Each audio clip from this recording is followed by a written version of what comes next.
When I first woke up that morning, I had no idea what happened. I woke up around 7 with a terrible toothache, so I called my dad, who is a dentist, and he asked what I should do. He told me to take Advil, so I did, and I went back to sleep. I was still out of it and still didn't know what happened. If I had known, I of course would have called 911 right away. I still carry so much regret and guilt for not knowing what had happened and not calling right away. Even though I understand it wouldn't have changed anything, not even if the paramedics had been right outside the door.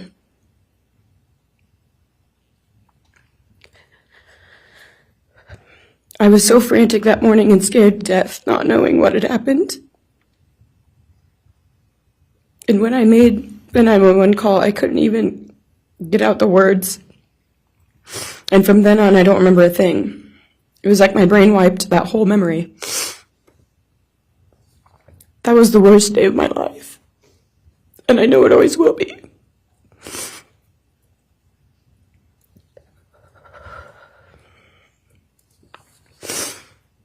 While I was still in shock, trying to process the fact that my friends were truly gone, I had been attacked by the public.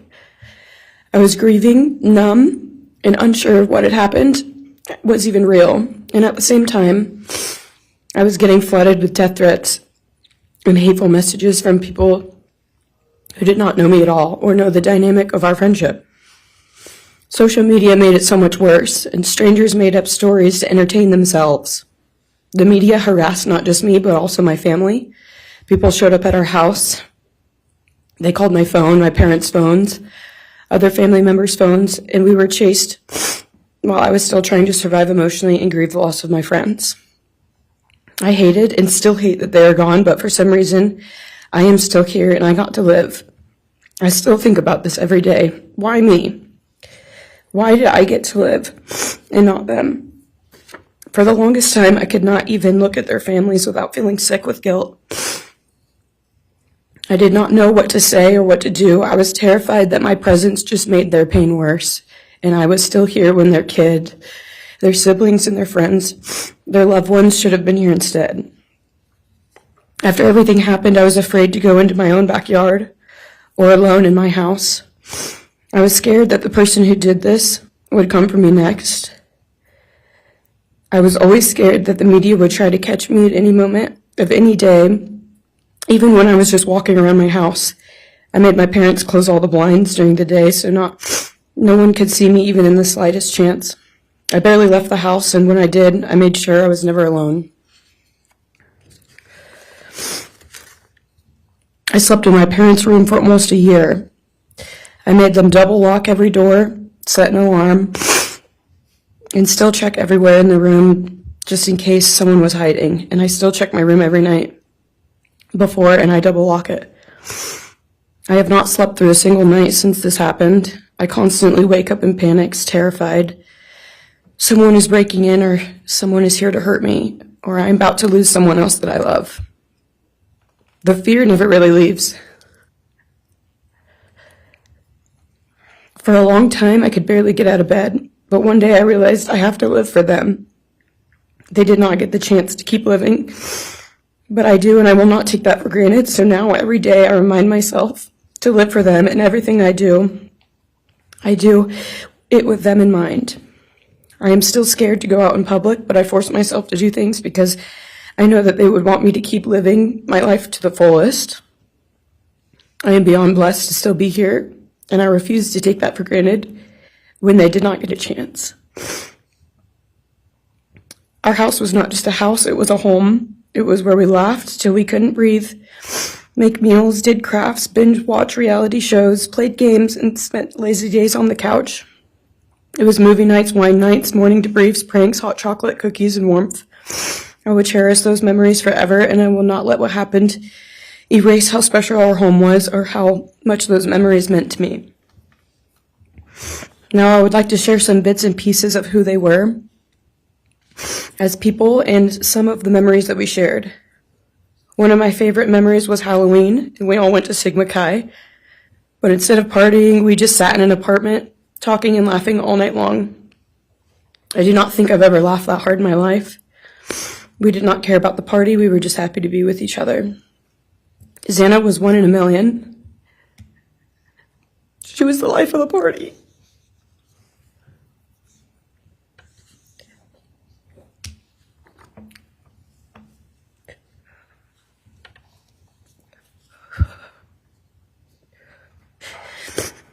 But she was also the kindest and funniest person I knew. Everyone loved her because she made everyone feel so loved.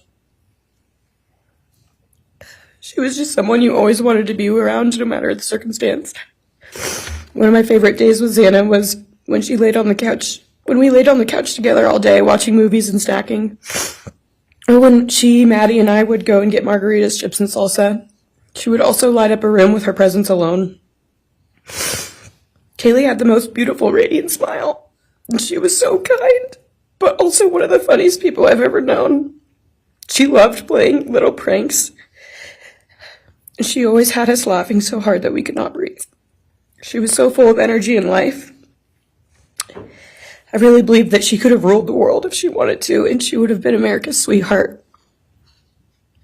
Ethan was the sweetest, most genuine guy.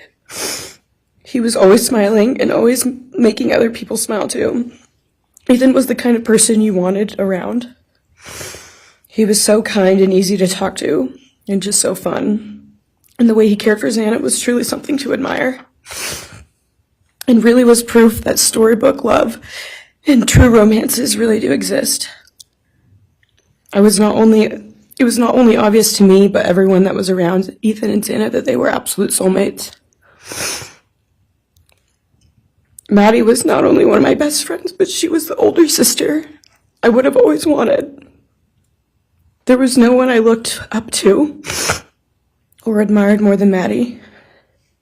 She was truly a ray of sunshine, and everyone was drawn to her. She was so kind, loving, funny, fun, and passionate.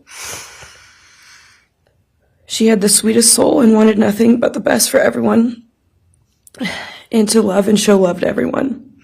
She took me under her wing and always made me feel so safe and included, and above all, loved and valued. She never failed to make me laugh or put a smile on my face. Still to this day, I am beyond grateful that she chose me to be her sorority little, and I thank God every day that I not only got to know her, but had her as one of my best friends. Honestly, I cannot pinpoint one favorite memory with Maddie because I have so many, and this would be a very long read if I did. But if some little memories with her that I cherish is when the two of us made a nice dinner and split some wine, or when we would binge watch Jersey Shore or Summer House. When we came up with a whole dance routine on Halloween and danced and sang all night, like no one was watching. All the late night walks home from going out, and just little shopping trips and so much more. I am beyond blessed that I had the chance to know each and every one of them. They changed my life in ways I would have never put into words. I hope that they are remembered for who they are, not what happened to them, because who they are were so beautiful, and they deserve to be remembered in the highest way. My heart breaks every time I go to text one of them or how badly I wish I could see and hang out with them. And then I remember I cannot. I will never be able to again. But I still talk to them in my prayers every single night, and I always will. I wish more than anything I could hug them one last time. And I wish I could tell them how much I love them. And even though I cannot, I still tell them every night. I will keep living for them as long as I am lucky enough to still be here. And they were all truly one of a kind. And they will be in our hearts forever and always. Thank you. And please convey to Bethany my appreciation for her courage, and I hope that she heals. Next is Dylan Mortensen. We're asking for some accommodations for Ms. Mortensen, and that she be allowed to sit in my seat. Sure.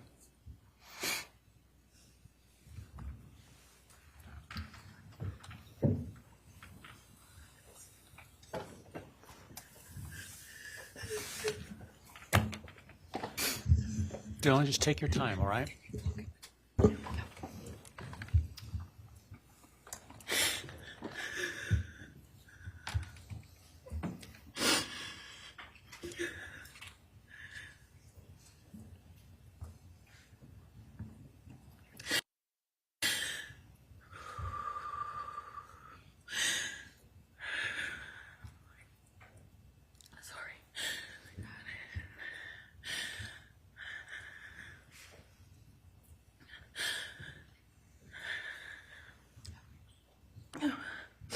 Thank you, Your Honor.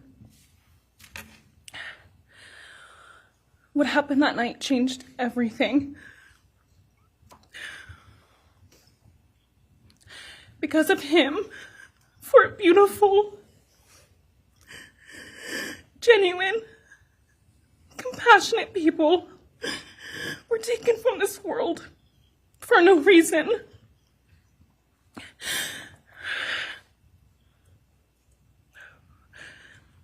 He didn't just take their lives. He took the light they carried into every room. He took away how they made everyone feel safe, loved, and full of joy. He took away the ability for me to tell them that I love them and that I'm so proud of them. He took away who they were becoming and the futures they were going to have. He took away birthdays, graduations, celebrations, and all the memories that we were supposed to make. All of it is gone. And all the people who loved them are just left to carry that weight forever. He didn't just take them from the world. He took them from me, my friends, my people who felt like my home, the people I looked up to and adored more than anyone. He took away my ability to trust the world around me. What he did shattered me in places I didn't know could break. I was barely 19 when he did this. We had just celebrated my birthday at the end of September. I should have been figuring out who I was. I should have been having the college experience and starting to establish my future. Instead, I was forced to learn how to survive the unimaginable. I couldn't be alone. I had to sleep in my mom's bed because I was too terrified to close my eyes. Terrified that if I blinked, someone might be there. I made escape plans everywhere I went. If something happens, how do I get out? What can I use to defend myself? Who can help? And then there are the panic attacks. The kind that slam into me like a tsunami out of nowhere. I can't breathe. I can't think. I can't stop shaking.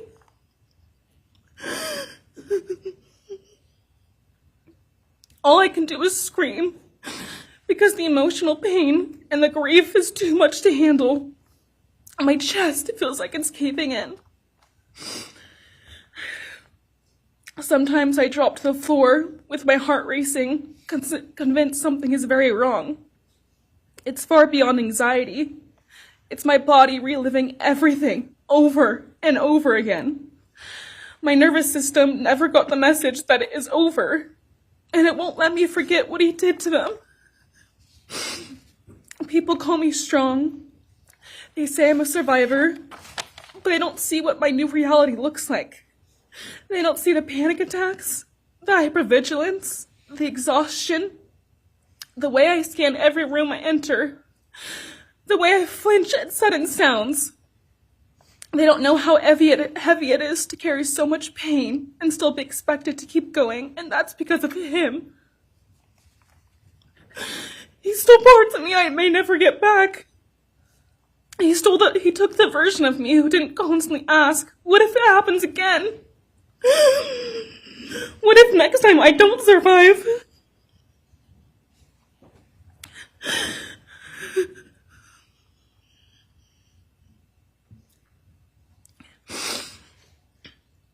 He may have shattered parts of me, but I'm still putting myself back together. Piece by piece, I'm learning how to live in this new version of life. It is not easy. It hurts, but I'm still trying. Still trying, and I'm not trying just for me. I'm trying for them, my friends. About a year ago, I had a dream about them. I got to say goodbye. I told them I won't be able to see you again, so I need to tell you goodbye. They all kept asking why, and all I could say was, I can't tell you, but I have to. When I woke up, I felt shattered and heartbroken. but also strangely grateful. Like maybe in some way that dream gave us the goodbye we never got. Still, no dream can replace them, and no goodbye will ever feel finished. He is a hollow vessel, something less than human. A body without empathy, without remorse. He chose destruction. He chose evil. He feels nothing. He tried to take everything from me. My friends, my safety, my identity, my future. He took their lives, but I will continue trying to be like them to make them proud. Living is how I honor them. Speaking today is to help me find some sort of justice for them. And I will never let him take that from me. He may have taken so much from me, but he will never get to take my voice. He will never take the memories I had with them. He will never erase the love we shared, the laughs we had, or the way they made me feel seen and whole. Those things are mine. They are sacred, and he will never touch them. I get to feel sadness. I get to feel rage. I get to feel joy even when it's hard. I get to feel love even when it hurts. I get to live.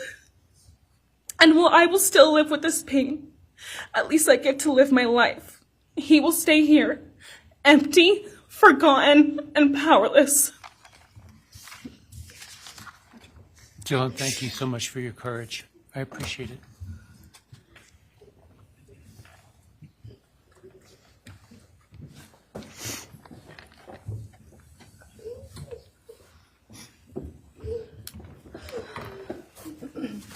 Next, we have members from the Madison Mogen family.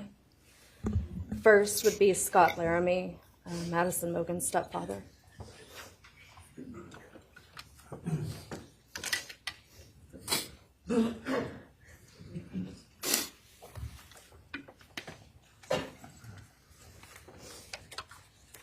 Standing by him is Karen Laramie, Madison's mother.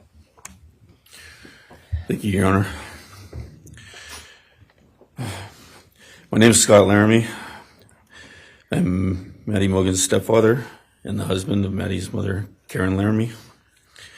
I will read this victim impact statement on behalf of Karen and myself. Maddie was our gift of life, our purpose, and our hope. Maddie quickly became Karen's joy, identity, and purpose in life.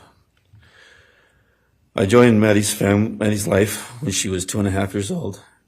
The experience transformed me into a life of joy, love, and family.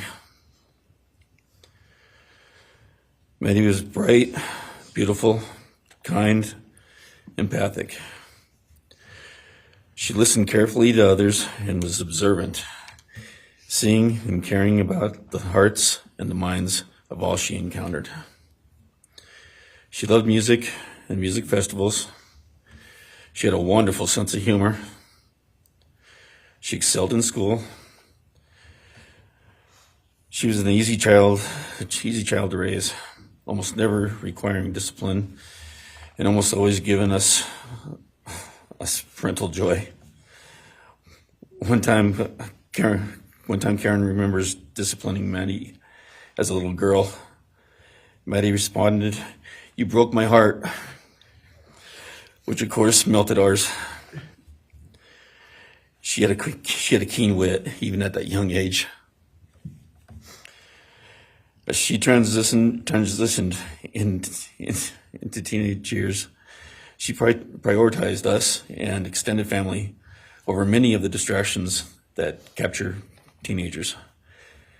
She showered us with her presence and love at family events, barbecues, picnics, birthdays, holidays, and others. She spent countless hours with her papa, her Uncle David, Aunt Nadine, and her other close family and friends.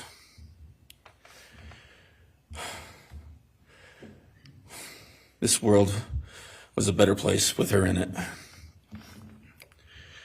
As she reached adulthood, Maddie applied her studies to be a marketing professional entering into an internship at Payne West, and started planning her professional future. As with all things, she involved Karen and myself in the joy of her journey. As she transitioned into womanhood, Karen and I continued to be astounded at this wonderful and accomplished person we had created. All parents dream of their children accomplishing more than them. We realized this dream, all we had not become, she was becoming. Karen and I are ordinary people, but we lived extraordinary lives because we had Maddie. Maddie was taken senselessly and brutally in a sudden act of evil. She was taken along with the young, promising, and bright lives of Kaylee, Xana, and Ethan. First, we felt disbelief. Next, we felt disorientation. Then we felt grief overcome us. Our grief is compounded even more for the Goncalves, Kernodle, and Chapin families. We speak of hope and healing, and we do have hope and some healing. But the vast emotional wound will never fully heal.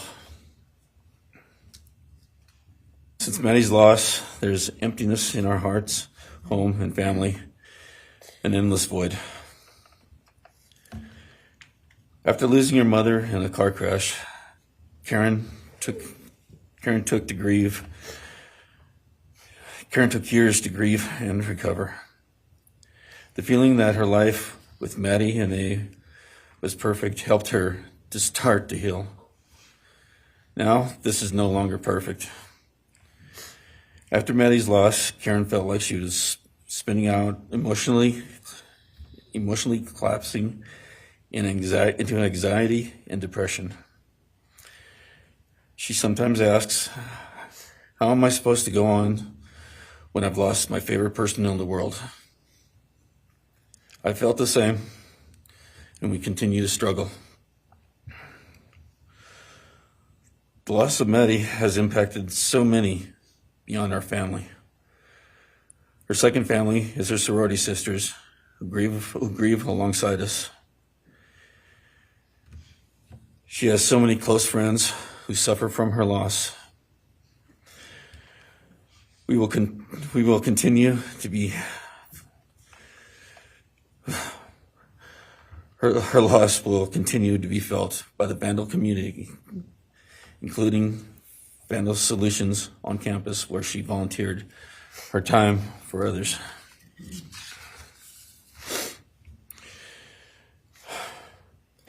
It helps us to know Maddie is in heaven now, freed from the trials of this earth. We, however, continue to live on without the grace and support of her presence. We will grow old without our only child, our bright, beautiful friend and daughter. In the end, there are no words that can accurately capture the devastation of losing Maddie. We will endure, and we will go on. For Maddie, we will not let our grief consume us. For Maddie, we will continue to love and care for our family and friends, including the families of Kaylee, Xana, and Ethan. We will remain united with them. We can only hope that others out there suffering similar losses can look to us and see that we can overcome hatred, darkness, and evil. We know the law allows us to comment on the defendant and his sentence. As for his sentence, we support the plea agreement. Society needs to be protected against this evil. As for the defendant, we will not waste the words, nor will we fall into hatred and bitterness. Evil has many faces, and we now know this, but evil does not deserve our time and attention. We are done being victims. We are taking back our lives. We will turn our time, talents, and attention to hope, healing, and helping others, and to the future. We invite all those who have suffered with us on this to join us in our journey. We can make this world a better place. We can move on from tragedy. Adversity will visit us, evil will visit us, but we will overcome. We can and will endure. Karen and I express our gratitude to Your Honor and to the prosecution team for allowing us the opportunity to make this statement. Thank you. Thank you so much for your courage, and I am so sorry for your loss. God bless you. Your Honor.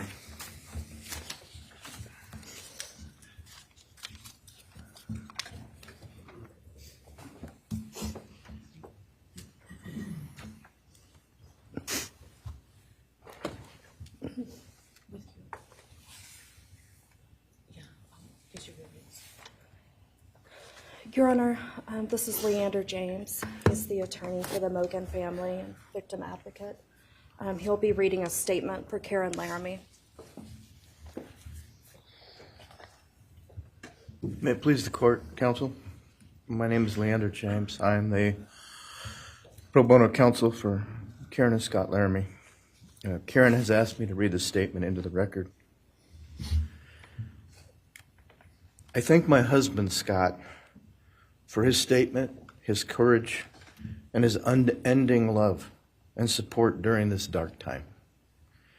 While words are inadequate to capture the impact of this horrific crime on our family, he expressed it as best anyone could.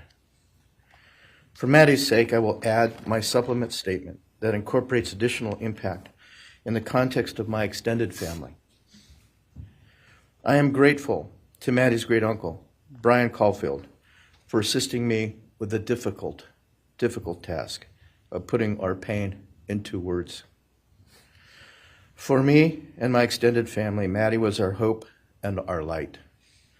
Her beauty, both outside and in, shone its light upon everyone with whom she came in contact. Her beauty, she carried that hope and light into the future for our entire family. We have memories of our Maddie and grief and pain at her being taken from our presence. Any one of us would have given our own light to have been outshone by hers. We now look to our Creator to know that her light continues where we look to see her in His presence. Those who commit evil for their own twisted gains and purposes truly defile the efforts and sacrifices of mothers, fathers, families, teachers, clergy, public servants, service members, and all those who commit themselves to the greater good, freedoms, and the future light of our nation. Condemnation falls heavily upon those who squandered the lives of our future hopes and dreams. Some may offer forgiveness for what the defendant has done. However, we cannot at this time, or perhaps ever, nor will we ask for mercy for what he has done. His acts are too heinous, the agony and grief he has caused too great. But we will waste no further words or thoughts on him. For Maddie's sake, we will move on. We will do our best to carry Maddie's light into this world and make it a better place. I thank the court and the prosecution for allowing me the opportunity to make my statement, and I thank all those who have and will support my family and the families of Kaylee, Xana, and Ethan. Thank you. Thank you. Thank you, Mrs. Laramie. Appreciate it.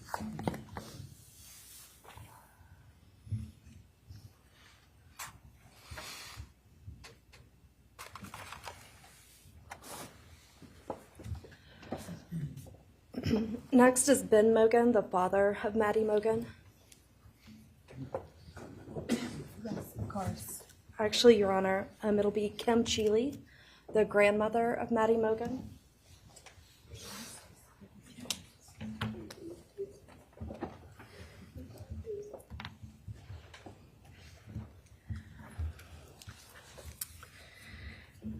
My name is Kim Cheeley. I was Maddie Mogen's paternal grandmother, as Ben Mogen, her father, is my son. I'm here today with my sister Lori Cheeley, Maddie's great aunt, and my son Ben Mogen, and my daughter-in-law Corey Hatrock. I'd like to begin by thanking a number of people involved in bringing this case to closure. In my daughter's words, the plea deal the prosecution team reached this month is one that punishes the perpetrator of this horrendous crime, protects the public from further harm, and allows all of us who knew and loved these kids the time to grieve without the anxiety of the long and gruesome trial, the years of appeals, and potential for mistrials along the way. My family and I are so grateful to Bill Thompson and his prosecution team for their dedication and painstaking work that forced the perpetrator to admit his guilt. We want to thank the Idaho State Police, the Moscow Police Department, the FBI, and Judge Hippler. We'd also like to thank the University of Idaho officials who have treated the families of the victims with such dignity and kindness, and who have honored the 4 victims beautifully. Maddie was my first grandchild, so when she was born, all her grandparents had the distinct pleasure of deciding what we'd like to be called. I chose Nana, pretty original. But when Maddie was about 1.5 years old, her papa, Ben's dad, and I were planning to visit the new little family in Oregon. Maddie didn't have an extensive vocabulary at the time, but for some unknown reason, she called bananas ba-deedle-deedles. When Karen and Ben told her Nana was coming to visit, she figured, I say deedle-deedle for that word. So I became deedle-deedle, shortened to Deedle when she was about 6 or 7, and I was Deedle all her life. I don't think her stepdad, Scotty, ever knew my given name was Kim. Maddie's and my birthdays were one day apart, and a couple years before she was killed, she gave me this necklace with Deedle and Maddie engraved on it, and I added an angel wing, and it's one of my treasured possessions. I also got an angel wing tattoo, never thought I'd see the day, but along with many members of our family, replicating the one that Maddie and her sorority sisters had. I wanted mine where I could see and touch it often. From preschool through grade school, I stopped teaching piano lessons early on Wednesdays and picked Maddie up for bubble baths, brownies, and books. It was our special time together, and she went home those nights in her jammies with a pan of warm brownies for her family. Although Karen and Scotty raised Maddie and did such a lovely job of parenting, we Mogens were lucky to have her for holidays and many other family gatherings. We'll always have our treasured memories of Maddie growing up in our big, extended, cooperative family, and I thank Karen and Scotty Laramie for being so generous and open and sharing Maddie with her Mogen side of the family. When the 4 kids were murdered,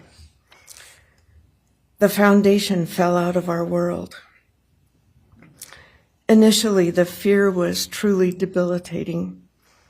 The first 6 weeks were excruciating. Despite the vigils, memorials, candlelight gatherings of students, friends, family, community members.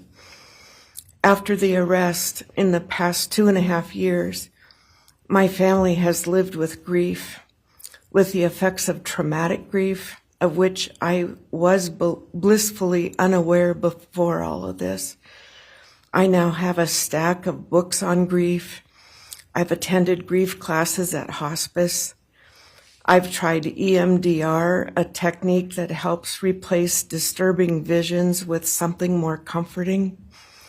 My son Ben, his two sisters, Maddie's aunts, and I have all experienced depression and anxiety and sleep disturbance, requiring medical intervention at times. We've all sought counseling off and on. The struggle with media attention was extremely difficult, especially for Ben. No one should live through the violent murder of one's child. Some days it's beyond me how the parents of these kids are still upright. I'm thankful for the strong families and communities that are supporting the survivors.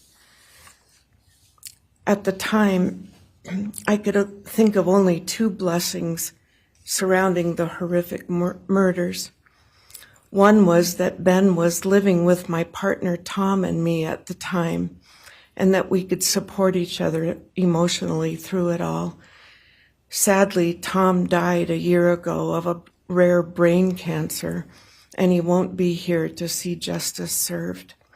He was our family's rock, and we all miss him every day. A second blessing is that my mother died of COVID several months before the kids were killed, and she didn't have to live through the horror. It was difficult to identify blessings. So we've all lost our dear child and a future with her. I ache for the loss of the dreams that she and her true love, Jake, held. And my heart goes out to Karen and Scotty and your side of Maddie's family. You've had more than your share of loss. My heart aches for the kids' roommates and the families of the other victims, and also the family of the perpetrator.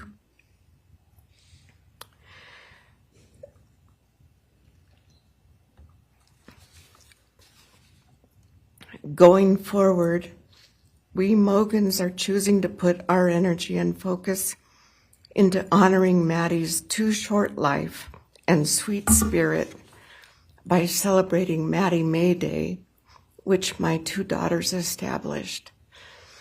On May 25th each year, Maddie's birthday, we encourage folks to do random acts of kindness in Maddie's name. In my daughter Katie's words, may we all protect our peace in whatever way possible, unite in community, and focus on joy. Please do an act in kindness in Maddie's honor during this week, so a glimmer of Maddie's light may live on.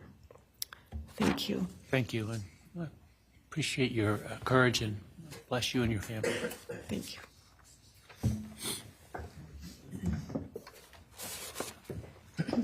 Now it's Ben Mogen, Maddie Mogen's father.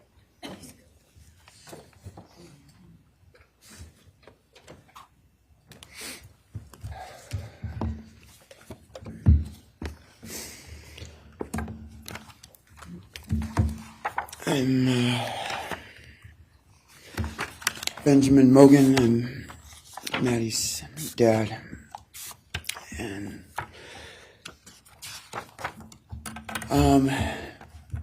first I just want to say thanks to all the people that helped bring this all to a close. I know it's not the resolution that everyone, wanted, but I think that that everyone worked so hard, and we really appreciate all their efforts. It was such a hard thing to go through for everybody.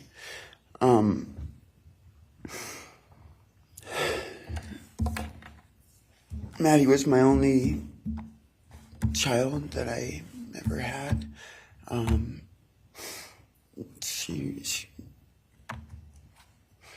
She's the only great thing I ever really did, and the only thing I was really ever proud of. And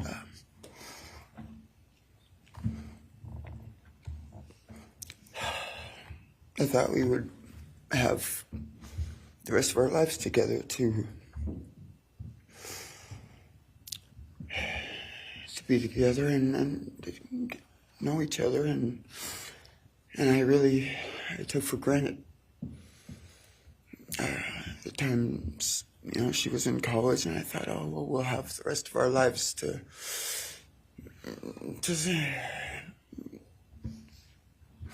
do all the stuff that we're supposed to do, and she was just about done.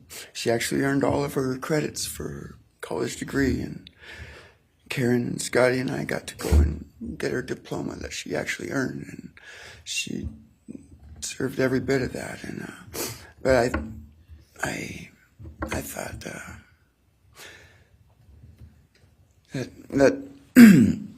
that was going to be just the beginning of a long life together, and we never got that. Karen and Scotty did such a great job raising her after Karen and I split up, and I'm so thankful for Scotty and the role that he played in her life when I wasn't able to. But we got to spend a lot of great times together, Maddie and I. She was my favorite person to go to a concert with. We got to see some fun shows together, and I told her, if there's ever a show that you want to go to, you let me know, and I'll get you tickets for you and your friend, or if we want to go together, we'll make it happen. And my favorite memory with her was when the Mac Miller show sold out here in Spokane, and everyone wanted tickets, no one could get them, and on the last day before the show, they did a radio thing, and I got 4 meet and greet tickets for Maddie and her friends and me to go and see the show, and that was her favorite artist at the time, was Mac Miller, and he's gone now too, and my little cousin Zach drove us all there that night, and he's gone too, tragically, and anyway, the last thing that she ever wrote to me was this Father's Day card, and I'm so glad I still have it. I'm just going to read what she said. It says, "Happy Father's Day. I hope you have the best day. I can't wait till we can hang out again soon. I'll be in Coeur d'Alene, 624 to 74. Hopefully we can find a time then. I loved your birthday card that you sent me, by the way. Maybe we can see a concert sometime soon. I'd love to see the gorge when it's not so smoky out. I hope you're doing well. I'm proud of how far you've come. Thank you for always encouraging me to do my best. Love you lots and lots. Love, Maddie May." She did encourage me to not just to do my best, but to live on. I went through a lot of issues with addiction and with substance abuse, and when I wasn't wanting to live anymore, she was what would keep me from just not caring anymore, and knowing that she was out there and that she was just such a beautiful person kept me alive a lot of rough moments, and I'm so glad that she was able to meet Jake. He was the only one that I actually ever got to take her to the gorge. They went and saw Watershed together, and they had a heck of a time. I'm just glad she got to. That's a really special place for me, and she always wanted to work out there with me in the summer sometime. She never got to, but at least she got to see it once with Jake. He was such a great guy. He is such a great guy. And I really wanted to see what a future with them would have looked like.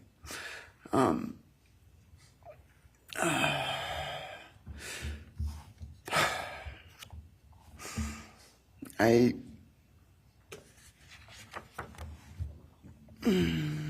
I'll never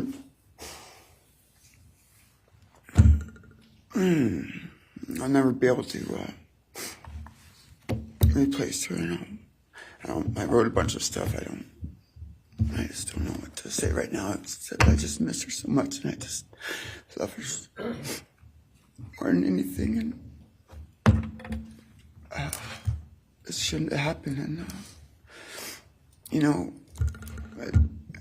a death sentence is one thing. When it's going to happen, and it's going to be all gentle and stuff. But, life without parole with a building full of people that all just want you to not be around anymore, winking at every morning, not knowing if that's the day they're going to pull your card. I mean, it's not a very nice sentence either. So, I don't know.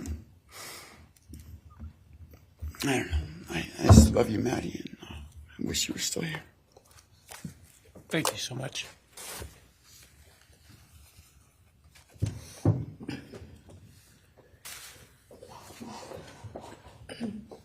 Your Honor, next would be members from the Kaylee Goncalves family. First will be her father, Steve Goncalves.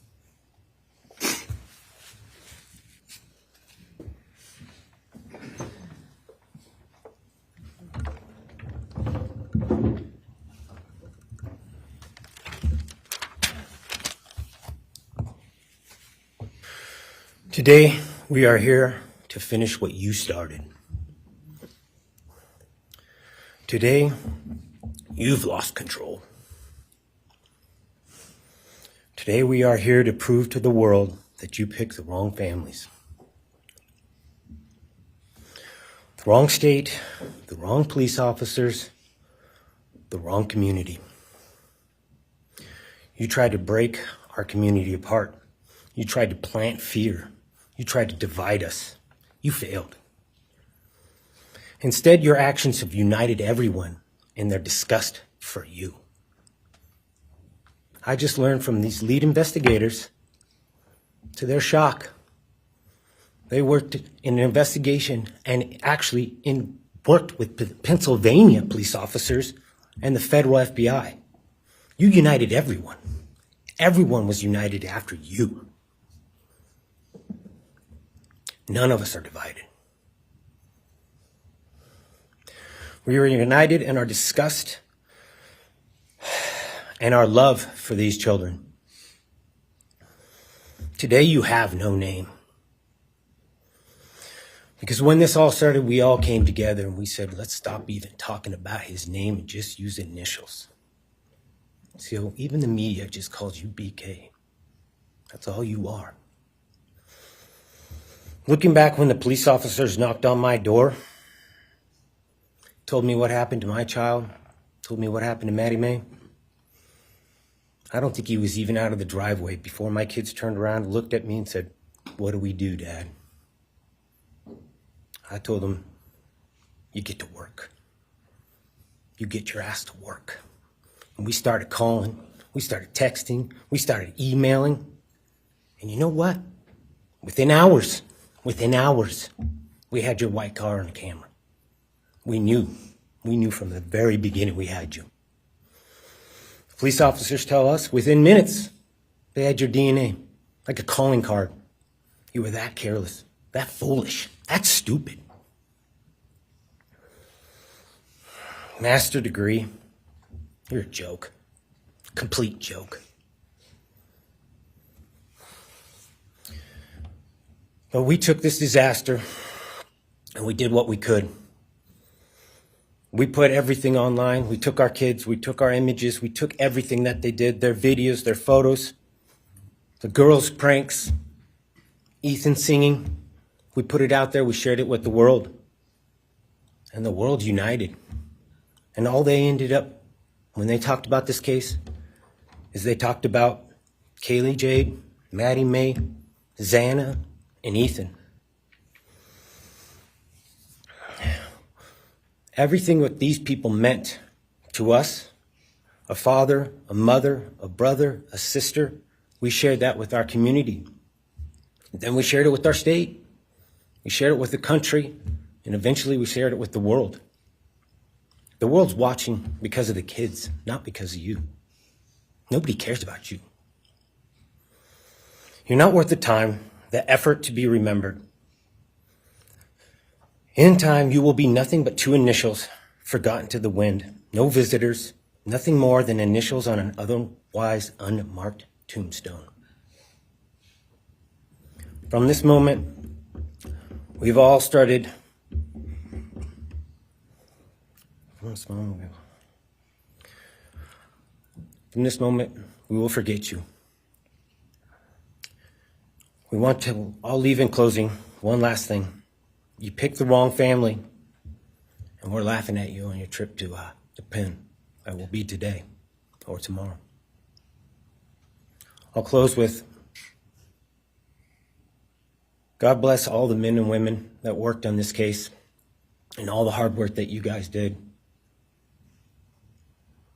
You guys allowed us to grieve and allowed us to get through this. The amount of work that you guys put together and the way that you guys put it together was beautiful. There was hard times to be expected. But thank you all. God bless. Thank you.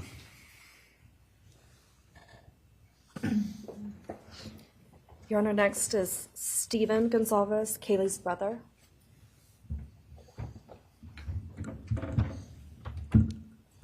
Stephen's actually going to pass. I'm going to go. Okay. Olivia Goncalves, Kaylee's sister.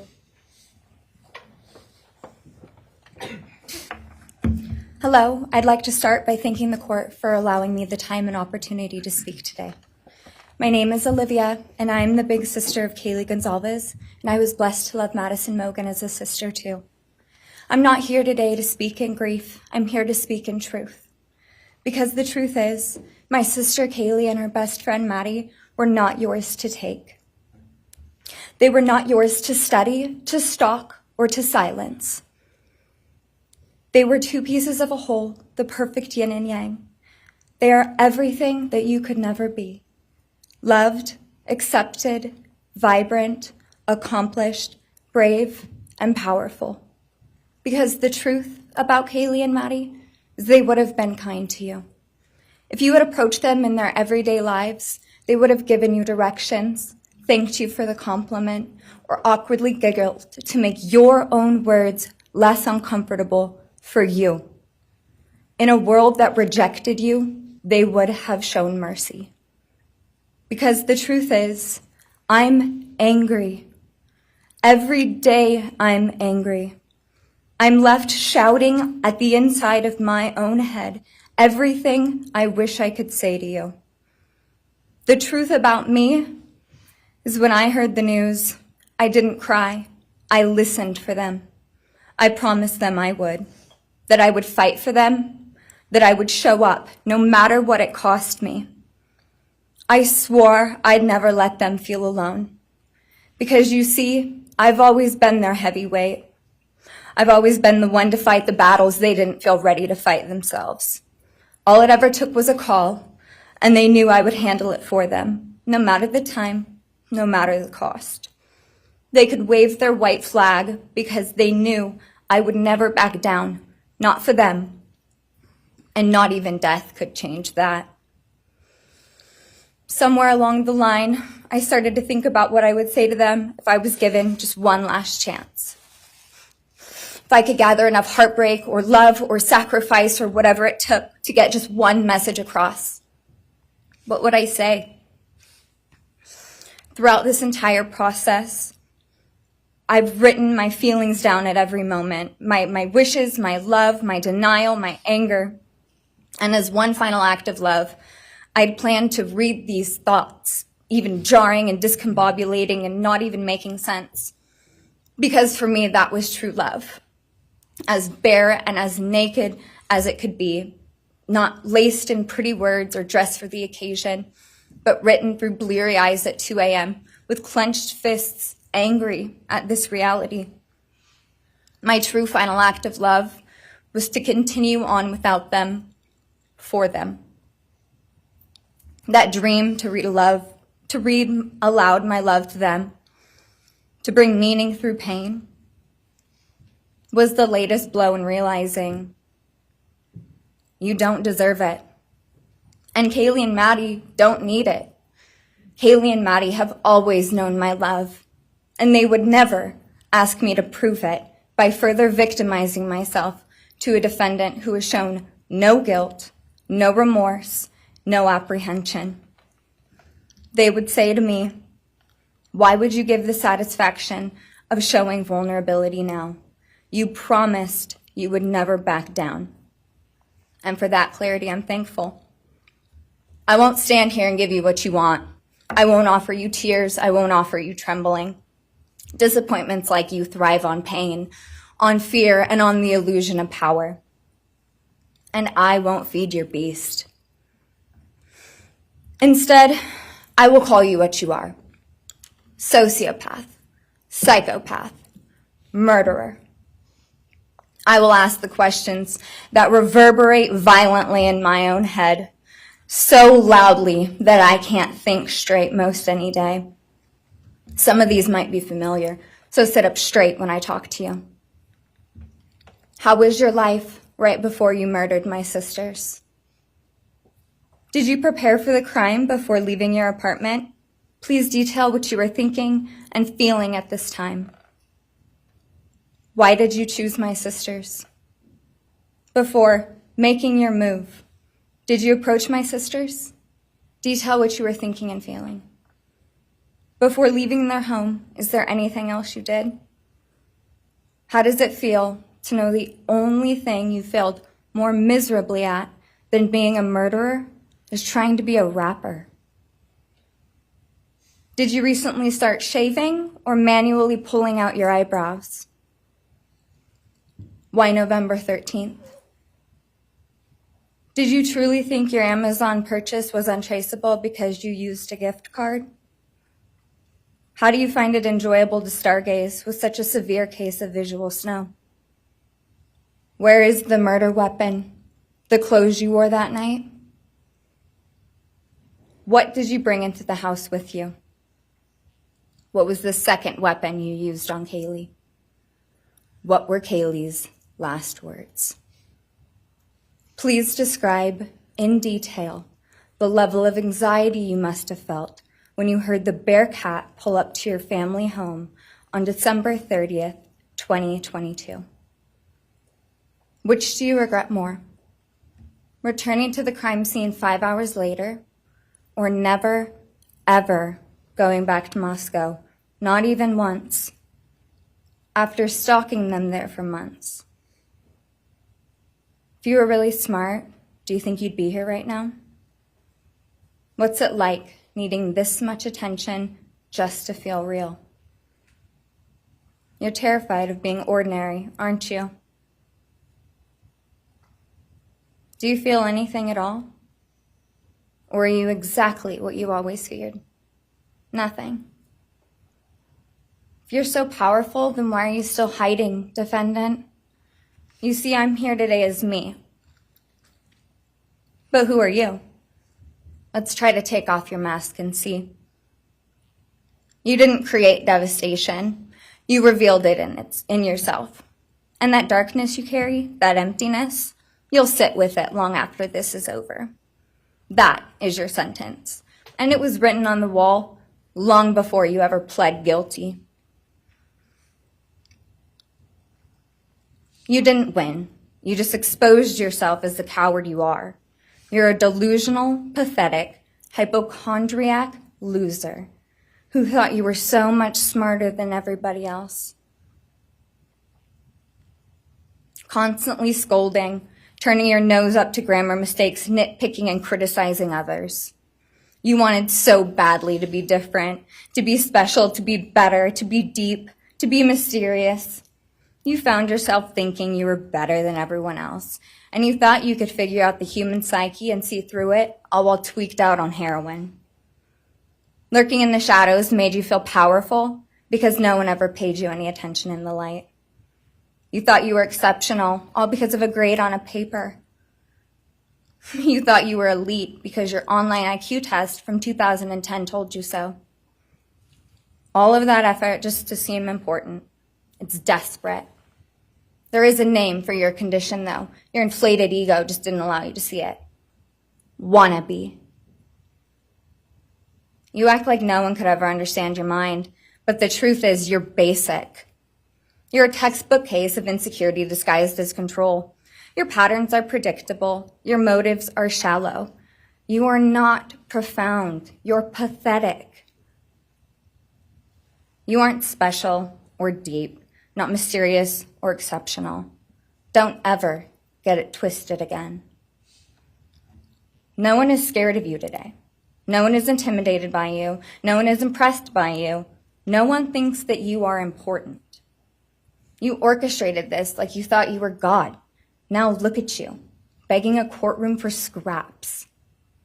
You spent months preparing, and still all it took was my sister in a sheath. You work so hard to seem dangerous, but real control doesn't have to prove itself.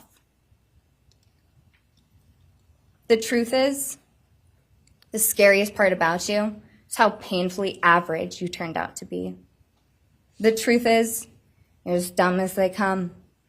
Stupid, clumsy, slow, sloppy, weak, dirty. Let me be very clear. Don't ever try to convince yourself you mattered just because someone finally said your name out loud. I see through you. You want the truth? Here's the one you'll hate the most.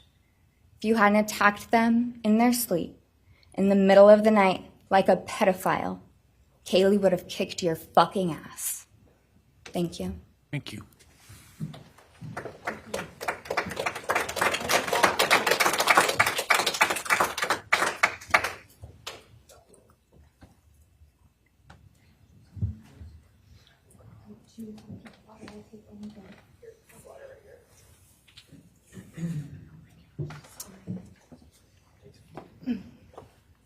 Next is Christy Goncalves, Kaylee Goncalves' mother.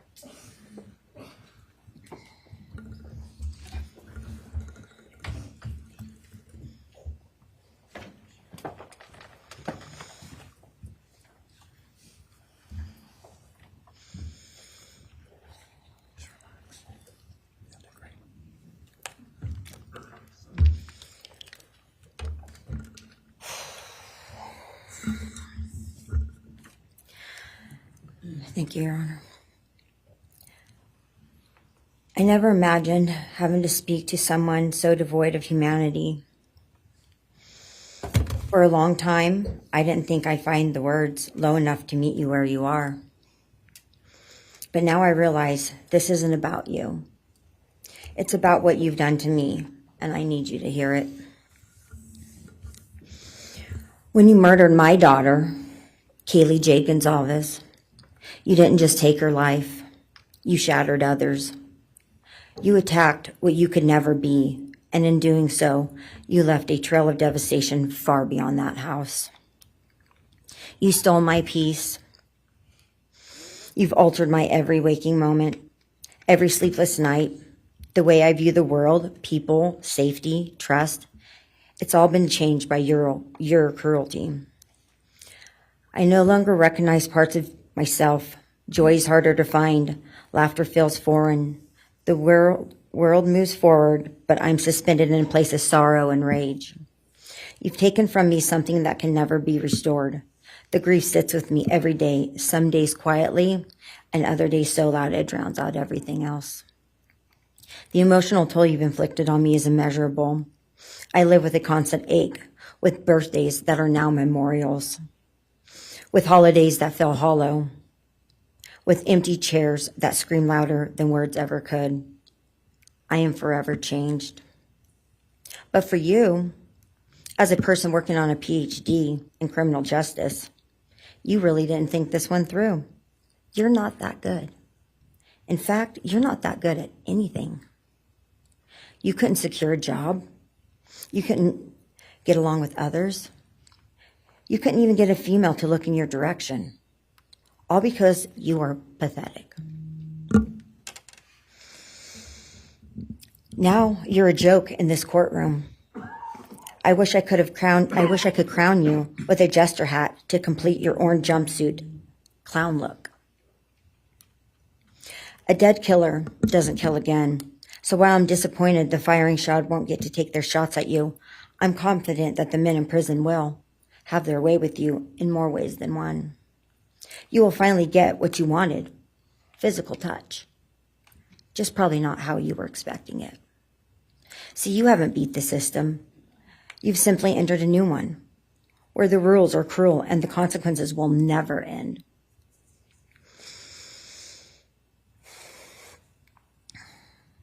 You are entering a place where no one will care who you are and no one will ever respect you. You will be forgotten, discarded, used, and erased. You will always be remembered as a loser, an absolute failure. And when those prison doors slam shut behind you, I hope that sound echoes in your heart for the rest of your meaningless days. I hope it reminds you of what we all already know. You're nothing. May you continue to live your life in misery. You are officially the property of the state of Idaho, where your fellow inmates are anxiously awaiting your arrival. But it's okay, because they're there to help you. Hell will be waiting. Quick message from our youngest daughter. Aubrey wanted to say, you may have received A's in high school and college, but you're going to be getting big D's in prison. Thank you.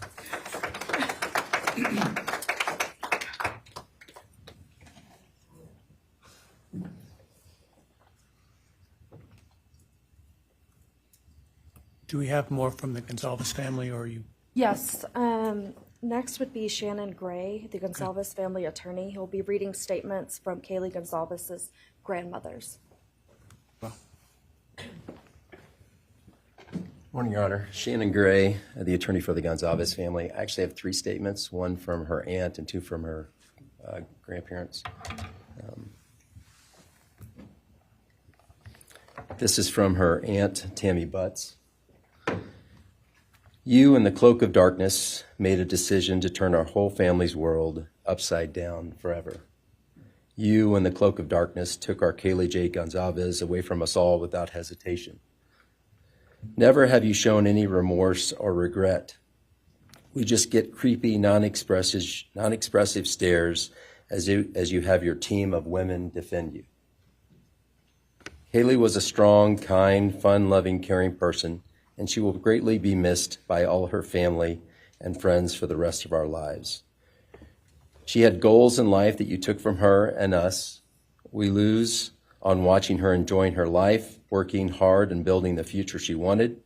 She was ready to start that after college life. You, in the cloak of darkness, took it all away. You left us without her future wedding, her future children that she would have added to our family. No more talking to her on the phone, going for a coffee, celebrating holidays. It's all gone. You, in the cloak of darkness, gave each and every one of Kaylee's family members their own lifetime sentence.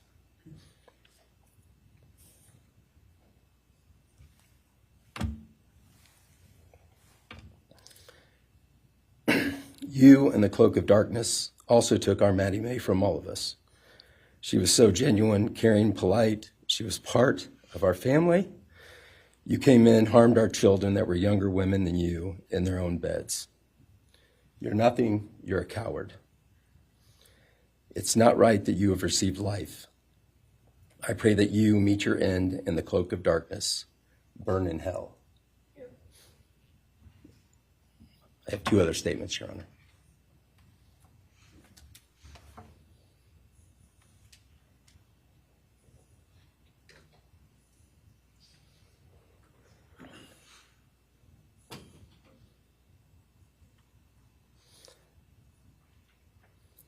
This is Linda Lucan's statement. This is Kaylee's grandmother.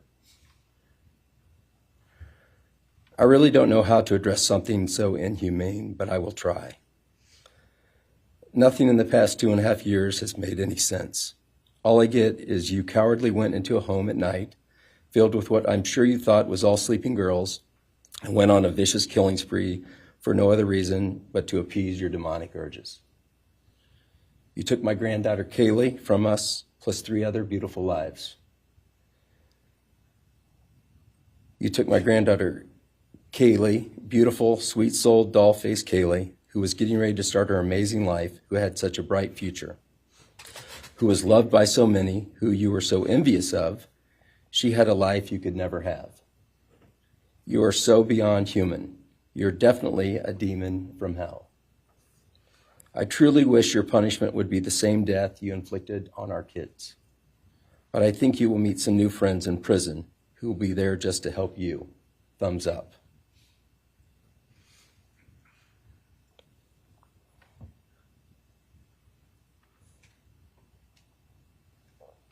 And I have one last statement, Your Honor.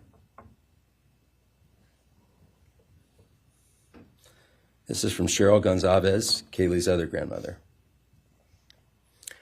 John 1:5 says, "Light shines in the darkness, and the darkness overcomes it not." Somewhere in your life, some jealousy, envy, ego, something went dark. It pushed out all light until you became dark and evil. And when you saw my granddaughter and her friends, their light, because they have such a light, you couldn't stand it. Because the darkness in you could not stand the light in them. And so you decided to destroy it. Cowardly, you walked into their rooms in the dark and took their lives, hoping to get rid of your darkness. But you didn't. You failed. Because you know what was once a light shown only to their friends, families, and loved ones is now all over the world. Everyone sees it. Their smile, their beauty, their plans, everything they were and had.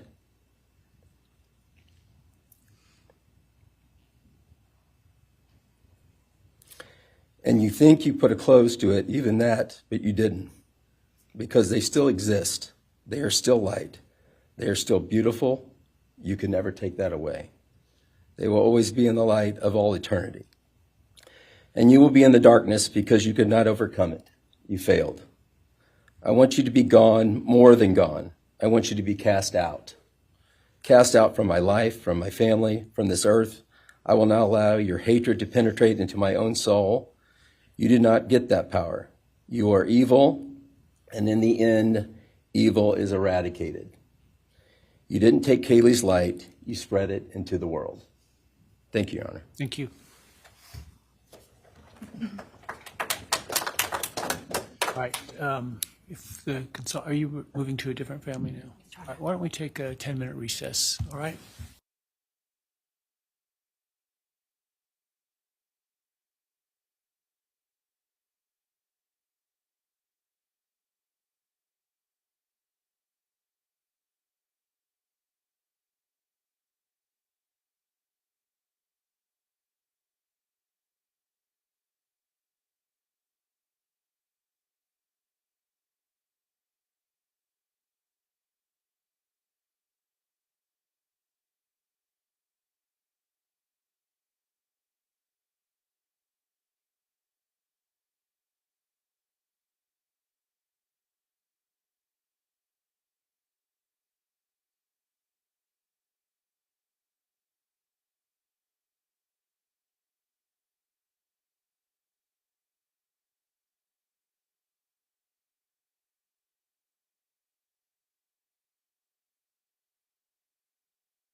Be seated.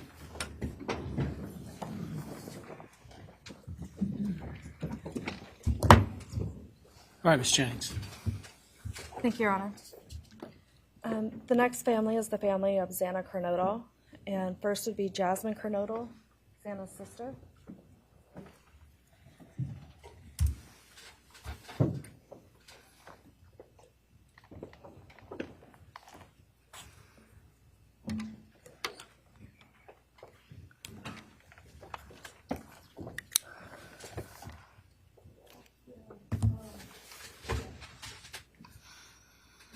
Thank you to everyone who's been involved in this and just for all the hard work and dedication you guys have put into this. I also want to thank everyone for the support and just my family and friends who've been around through this time.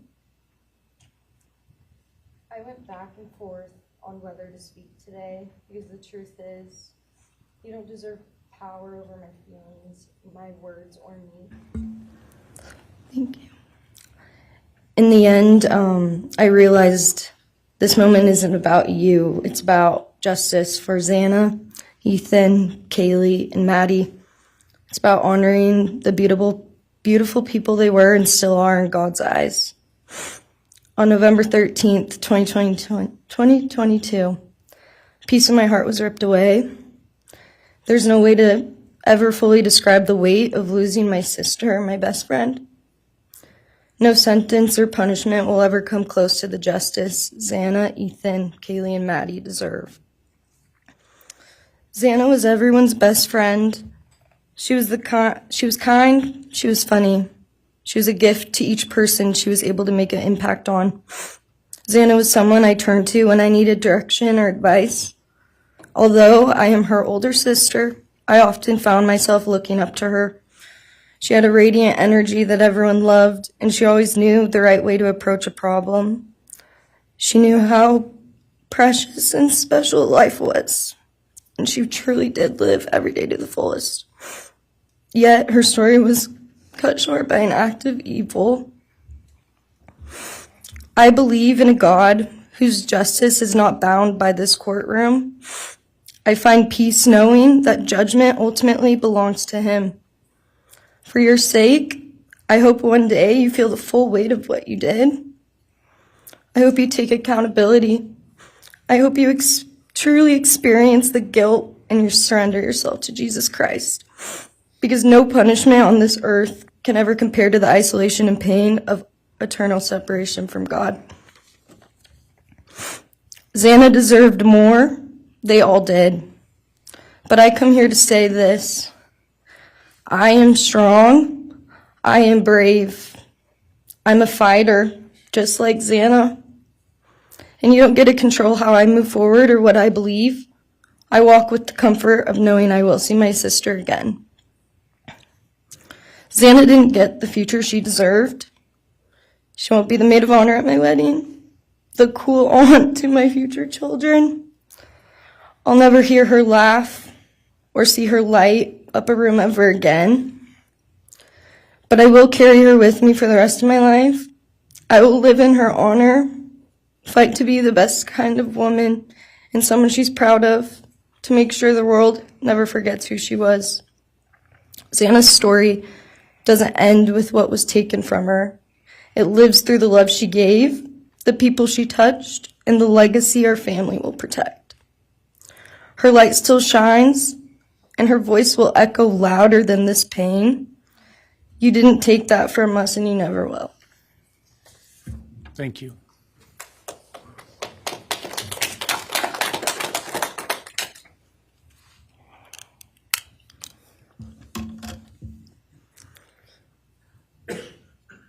I just want to say before I start, I'm Xana's dad, Jeff Kernodle. It's been a hard road down, because she's gone. And I want to thank everybody, other their families that's speaking so far, spoke about things. I agree with everything they have to say. It all comes back to a lot of the same things that I've had to deal with and we as a family have had to deal with. And that brings me basis of what I'm talking about a little bit is on my way up here, flying up here in the plane, and about halfway through the flight, this little girl is calling out for her dad. Hey, dad, and then in my mind, I was kind of half asleep. It's dark on the plane. I heard Xana calling out for me like she did, back when she was little, 5 years old.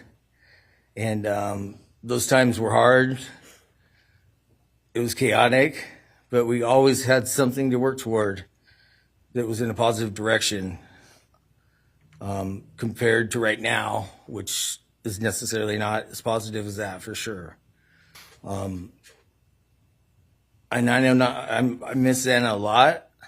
My life's been changed, and Xana had a great impact on me. And the impact was when she was gone, I realized how important she was and what she really did for me, influenced me, was way beyond what I ever thought. She'd call me up on the weekends, check on me, see who's with me. She's like accountability to your youngest daughter. And that really made a big difference. It made me really think about things and what it's all about, That's the things that I miss the most, is those calls on the weekends, the calls at 11 at night. What's going on? You want to meet my friend? Whoever she's with, a couple of her friends, I can meet them, talk to them. And she always did that. And it's pretty cool. I really miss that. And she made a big impact on me, on other people, her family. But the impact that she made is so extensive on what happened here. And it goes so far. People from everywhere in the world, are following things, and Xana has made a difference in their lives. So, countless people told me that. They might not even know her. They never knew anything about her. It's what they see, and they just love her and say how they wish she could have been their friend. Could have been their friend, could have hung out, and it's like, this is a blessing, this is the little kid was, and definitely was a big blessing in my life, and so is Jasmine, and basically, we worked hard to do the things we did, through the times they were growing up, and through those times, I realized that I wanted both of them to graduate college, and that'd be the ultimate thing for them to do to prepare for the world. Then it came back to me, Xana didn't get to finish college. He had it all figured out. And this all just came back to me when I was there, and that little girl was on the plane doing that. It's like where I was going, what I was going here for. And then I just realized and thought to myself about the wonderful life that she had and we had together. And I still get to have with Jasmine, but that's the part that really counted. It's the part that really counted, is those memories. And those are what I have left, the memories with her and the ones I can make with her, and the life that I can go on with now, which is what she wants. And I say that in present tense because that's what she wants, because I've been told that, I've been countless ways that she's out there and has a way to communicate, which I'm very grateful for.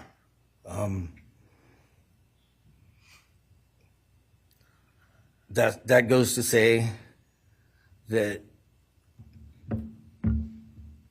the impact of what happened to them, all 4 kids, goes so much further than just not me, the parents, the families, the community. It goes so far, because a lot of kids, in the colleges, just for an example, they lock their doors now. The door wasn't locked in the back. at Penn State or wherever it was, all the colleges, I know that I've heard they all lock their doors now. So maybe the impact that it's going to make is going to help out and maybe protect some people. Having this outreach and having the influence of what happened to these kids did, all I know is I was 7 miles away when it happened, and she wasn't feeling that good. It was 11:30, and I almost went over to Susanna's to say, and I would have been sitting right there on that couch, and you had to deal with me. So they would have had a chance, and I regret that, and I regret not going. But the reason why I didn't is because Xana said, don't be drinking and driving. You have to rent a car, don't be drinking and driving, the week before that. So she was, she would have been mad at me to do that. But I really wish I would have drunk and drove, because they would have had a chance, all four of them.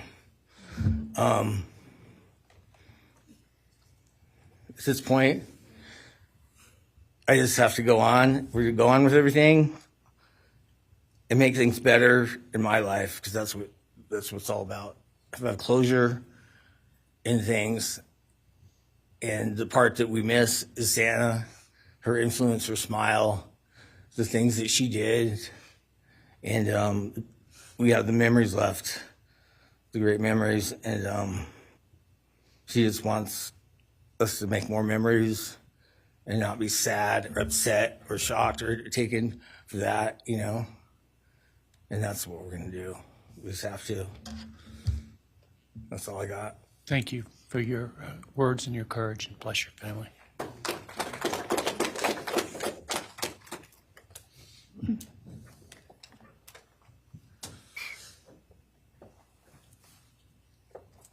Next, Kim Kernodle would like to address the court.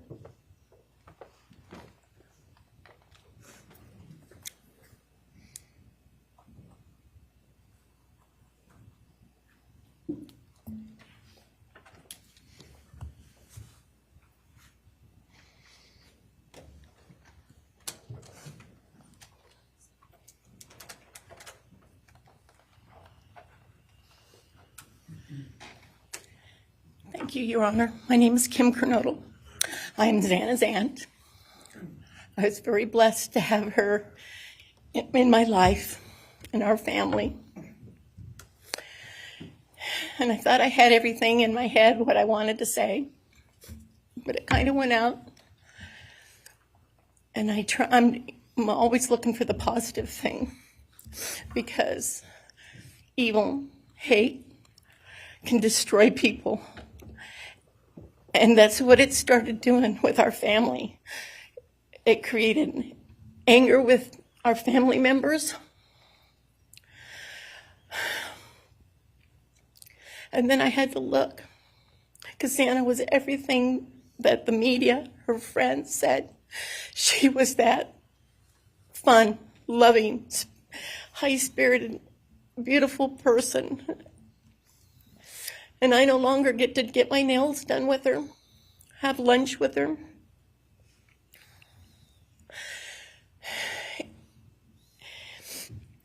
Sorry. But how I look at it now is this tragedy, this horrible tragedy on all of the 4 children, has brought us closer.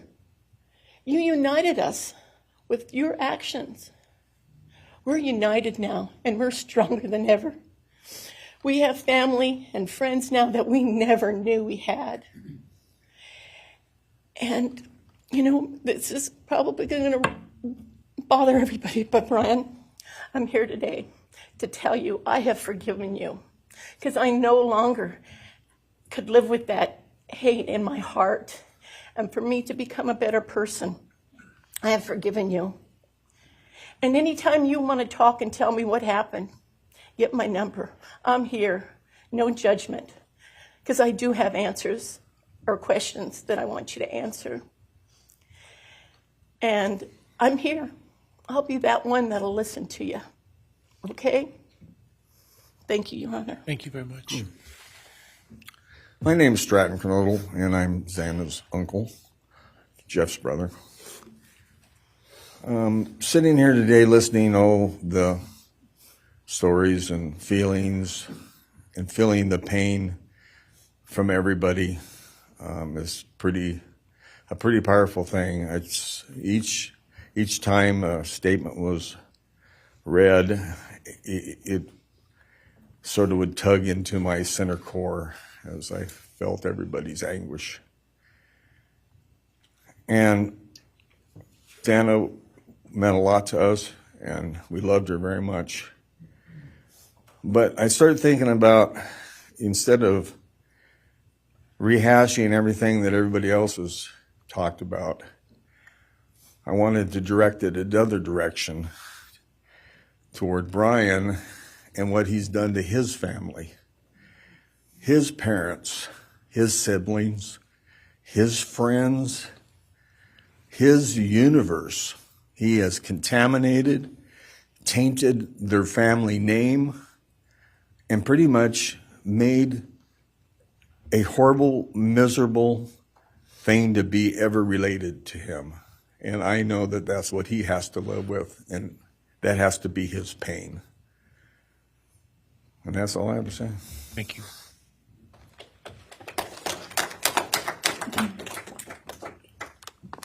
Next, Your Honor, I believe Randy Davis, stepfather to Xana Kernodle, would like to address the court.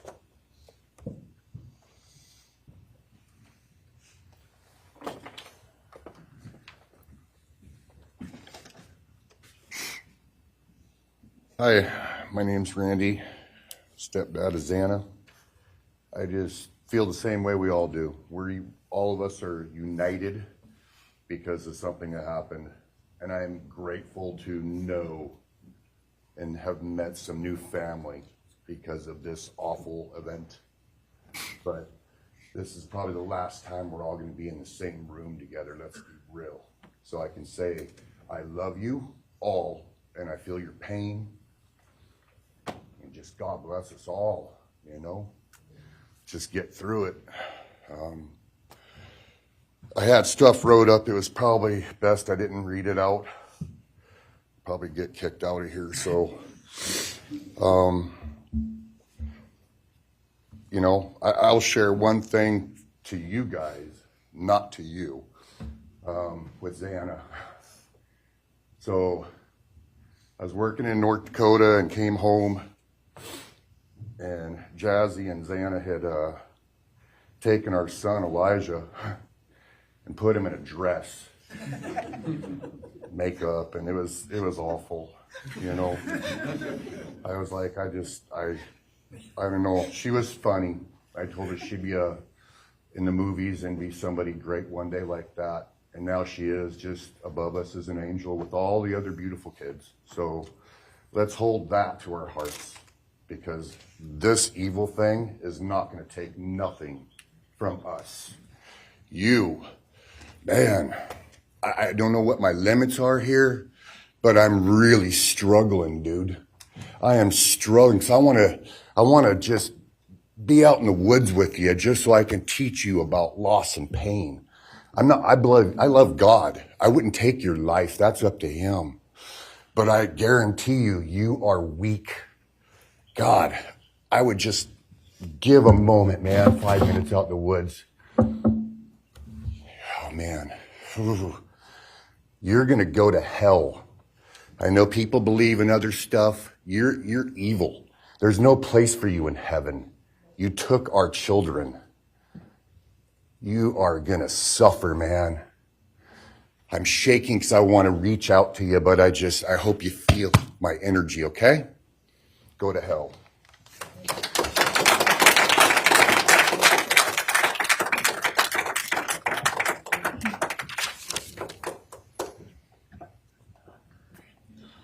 Next is Kara Northington, Xana's mother.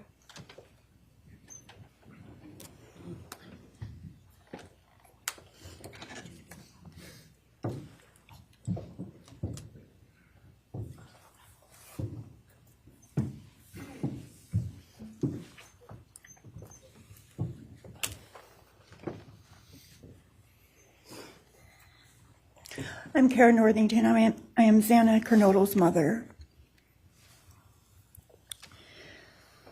This letter is to you, really.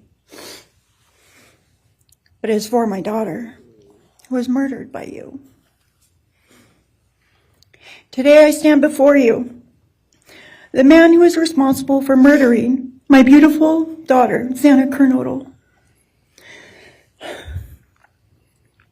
My daughter was beautiful both inside and out. She possessed love for those around her and had a light so bright it will live on forever in our hearts. She brought joy and laughter to her friends, her family, and anyone in her presence. Our Lord and Savior, Jesus Christ, now has her in his loving arms in heaven, where she can never be harmed ever again for eternity. Because of her, I came to know my Lord and Savior, Jesus Christ. Because of her, many will come to Christ. It is Christ who lives in me that has given me the strength to forgive you. It was of no power of my own. In return, the Lord has filled me with joy, hope, and peace that surpasses all understanding. Jesus has allowed me to forgive you for murdering my daughter without you even being sorry or asking for this. This is only possible because he who lives in me is greater than any evil in this world. For God hath not given us the spirit of fear, but of power and of love and of a sound mind. I do not fear you or even let you rent space in my head anymore. This forgiveness has released me from any and all evil you have inflicted on me and my family. It has allowed me to let our Lord deal with you. You have accepted a deal that will prevent you from receiving the death penalty. Nothing man can do to you can ever compare to the wrath of God. Inevitably, you will stand before our Lord and will have to answer to him over the sins you have committed in murdering our children. I pray you come to the end of yourself before that day. Whether you like it or not, heaven is for real and so is hell. The innocent life of Xana that you stole from myself and my family, and the destruction it has caused. I am washing my hands of you and turning you over to my Lord and Savior, Jesus Christ, whom vengeance belongs to. In closing, I want to read a passage from the Bible, Ephesians 6, King James Version. Finally, my brethren, be strong in the Lord and then in the power of his might. Put on the whole armor of God, that ye may be able to withstand the wiles of the devil. For we wrestle not against flesh and blood,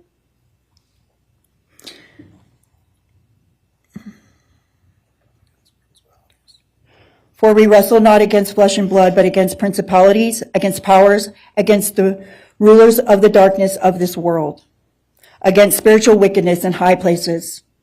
Wherefore, take unto you the whole armor of God, that ye may be able to withstand in the evil day, that ye may be able to stand in the evil day.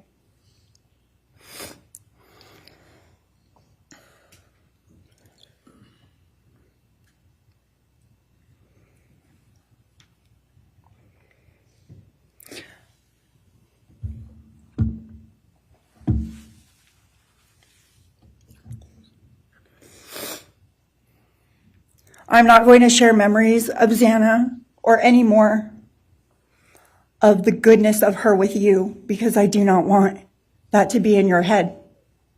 I don't want it to be in your head. You don't deserve that. You don't deserve our good memories that we have. I do pray for you. I pray that you come to the end of yourself. I pray that before this life is over, that you ask our Lord and Savior in your heart and to forgive you. I do pray for that. But after today, I wash my hands of you, and you are no longer a thing.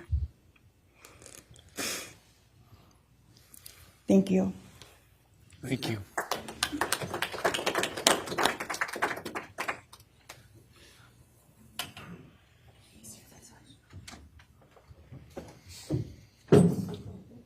I don't believe the state has any other victim impact statements. Okay.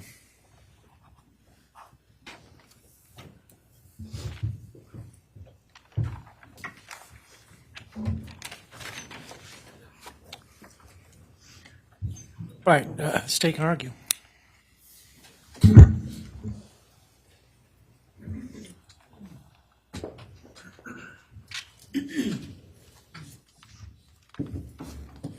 Thank you, Your Honor.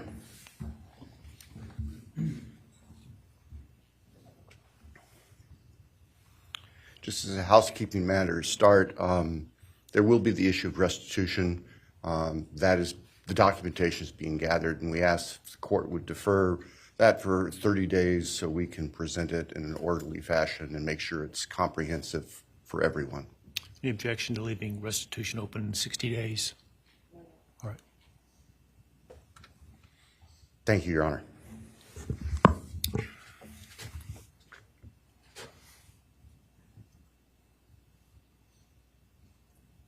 I think it's necessary and appropriate to share for everyone here, including the court, the background that brings us in front of Your Honor today for these proceedings. As the record reflects, and as everybody in this courtroom knows, the defendant has pleaded guilty to all 5 counts charged in the indictment. Under oath before Your Honor, he has admitted that the charges against him are true. He has reassured the court that he has not been coerced or threatened to make those admissions. And Your Honor did an extraordinary job in taking the pleas back on July 2nd. We appreciate the court's discipline and insight. The defendant has also waived appeal on the multitude of rulings from this court and Your Honor's predecessor in Latah County on dozens, literally dozens of motions seeking to dismiss the case, seeking to control or limit evidence, seeking to offer evidence that would not be appropriate. And we appreciate the court's consistent rulings based on the law, based on the facts. As Your Honor will recall, on June 18th, it's just really not that long ago, we appeared before this court for arguments on what became the defendant's final motions to this court. Motion where they wanted to offer evidence suggesting that other people were responsible for the defendant's actions, and the motion seeking essentially an indefinite continuance of the trial. It was readily apparent to all of us in the courtroom from Your Honor's comments that those motions were not going to be granted. So we returned to Moscow and continued with what we had been working on for months in preparation for trial. We had no qualms about going to trial if trial was what was necessary and appropriate. The following week after we were in court, we were approached by the defense with an inquiry about a possible plea. And I can tell the court this is the first suggestion ever that there was any consideration, because indeed the defense had maintained from the beginning that Mr. Koberger, the defendant, was factually innocent. It's clear that the reality of the evidence and the case that had been investigated and prepared and that we were ready to present in court became a reality. Our reaction, among other things, was to reach out to all the families. And in fact, later that week, on Thursday and Friday of that last week of June, we met with representatives by teams, virtual meetings, with representatives of all the families. And we talked about the status of the case, and the upcoming trial and things that related to the trial. And we also let them know that there had been an inquiry about whether there might be an offer for a plea. And we asked the family members for their thoughts and feelings. And they were candid. And they have been candid since, and we respect that. And we understand, recognize, and acknowledge that there was a difference of opinion among representatives of the different families. We understand that. One of the challenges of this case, one of the unique things about this case is we have multiple victims, each unique unto themselves, their families and friends unique unto themselves, and all of them entitled to their opinions, all of them entitled to their thoughts. Over the following weekend, our prosecution team, very skilled attorneys who were personally as well as professionally deeply invested in this case, met. And we talked, and the decision was reached, well, to start with, were there to be any sort of plea offer or discussion, there's only one possibility. And that would be for the defendant to plead guilty straight up to all charges. There would be no bargaining about counts. There would be no bargaining about reduced sentences. And so we made the proposal to the defense that if the defendant was willing to plead guilty up front to all 5 counts as charged and waive appeal of the court's myriad decisions during the past 2.5+ years on all of his motions that would have consumed years, if not decades, of time in the future. By the end of the weekend, we were notified the defendant was prepared to plead guilty as charged and factually acknowledge his responsibility in court for these horrible crimes. Obviously, those discussions and negotiations were confidential. And as Your Honor noted, I believe, that was necessarily so, because if the defendant had decided not to plead guilty, it would have been devastating to our jury pool for there to be public information that there had been consideration by either party to a plea resolution. And protecting the prospective integrity of the trial after so many years was paramount. So, the end of the weekend came. We notified the victims' families of what had occurred. I recognize and acknowledge personally, and I respect the fact that of these fine, suffering people here, not everybody agreed with the decision we make. I accept that. It's my responsibility in the end. I recognize that that's the duty of the office that I hold.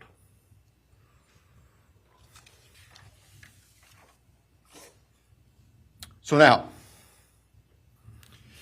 it is time for the judicial system to impose final judgment and close the door on this chapter of these tragedies.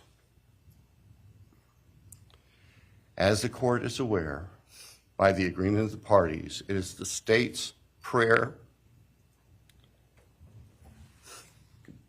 Perhaps have the Elmo police turned on.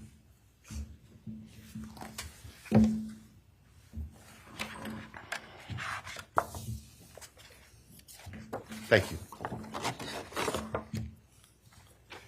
That on count 1, the felony burglary, that the court sentenced the defendant to the maximum period of 10 years fixed in the custody of the Idaho Department of Correction. Then on count 2,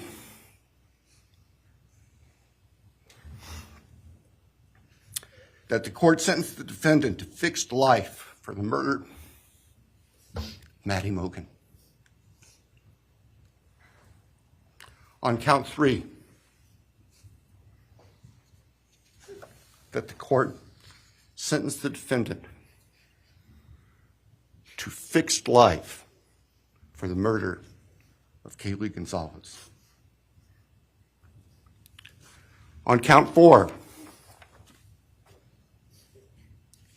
that the court sentenced the defendant to fixed life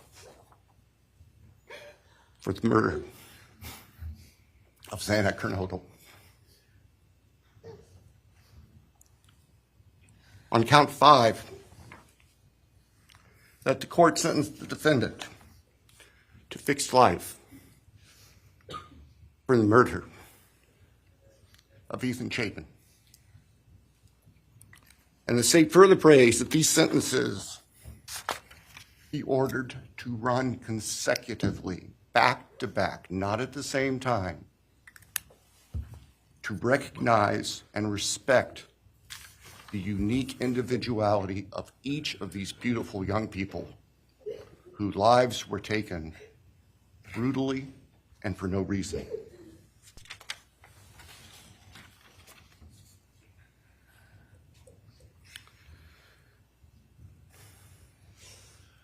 And hopefully now, as we have heard earlier this morning, it is time to afford the families and the friends and the community and the state of Idaho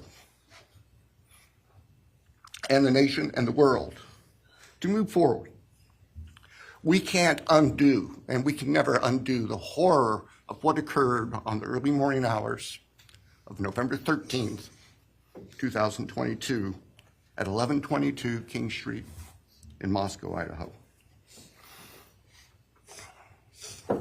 For a long time, the presiding district judge in Latah County was John Stegner, who eventually became a member and a justice of the Idaho Supreme Court. And Justice Stegner often observed that even God cannot change the past. But everyone in this room has the ability to take themselves forward. And we want the judicial system to afford them the opportunity today to do that. From today forward, our memories should be focused on these innocent victims whose lives were taken, on their families, on their friends, on the community. The court has heard discussion, talk today, reminiscences today about a special family that our victims shared, not just their natural, legal, and biological families, not just their university family within their sororities, for example.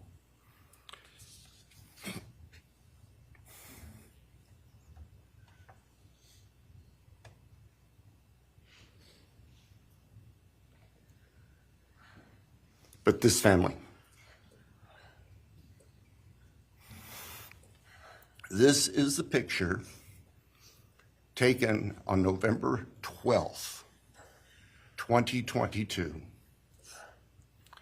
of the special family of 1122 King Road.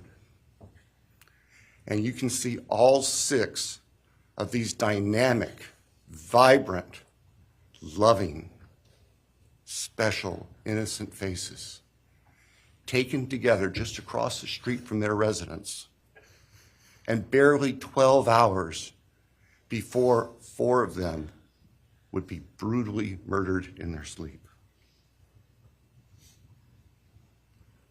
They've been described consistently as being bright, caring, vivacious, with futures we can only imagine now. But they were, and they remain, a special family that I think we should all recognize and appreciate. So it's time to move forward. There have been a number of statements directed specifically at the defendant today, I have one last thought. After Your Honor imposes judgment and sentences the defendant to spend the rest of his life in prison, in other words, sentence the defendant to die in prison, he's going to stand up in the belly chains and leg irons that he's wearing today, and he's going to be escorted into the custody of the Idaho Department of Correction. And the door will close behind him forever. That is the closure that we seek, that all of these people, these loving friends and family deserve, so that we can move forward. Thank you, Your Honor. Thank you.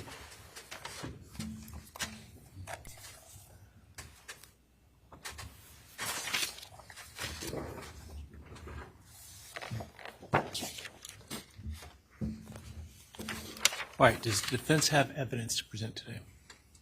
No evidence. All right. Does the defense wish to make argument today?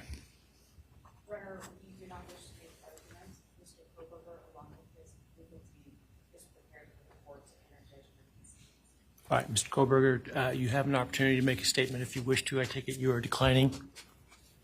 I respectfully decline. Well.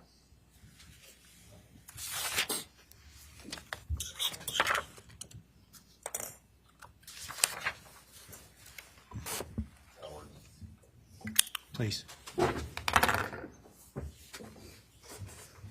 right, let me start this morning by acknowledging and thanking those that have come here today in support of their loved ones, and I appreciate your courage and your strength. And I hope that you are able to move on as best as possible. Thank counsel for the professionalism that they've exhibited throughout this case. It has been my great honor to preside in this case and to help bring, to the extent possible, some resolution and hopefully justice to this case.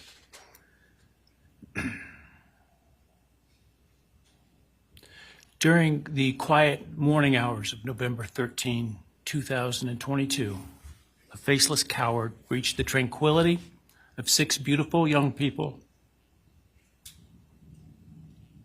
and senselessly slaughtered them, 4 of them. Who committed this unspeakable evil was unknown for several weeks, but due to the killer's incompetence and outstanding police work by numerous local, state, and federal law enforcement agencies, the person that slithered through that sliding glass door at 1122 King Road now stands before the world and this court unmasked. This unfathomable and senseless act of evil has caused immeasurable pain and loss.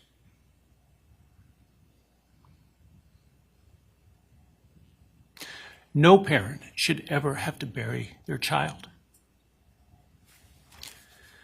This is the greatest tragedy that can be inflicted upon a person. Parents who took their children to college in a truck filled with moving boxes had to bring them home in hearses lined with coffins. The loss this killer inflicted was not just the death of these people's children, siblings, grandchildren, as we've heard today. It has ripped a hole in their soul, destroying a special part of their very essence. Any person who is a parent defines themselves foremost as such.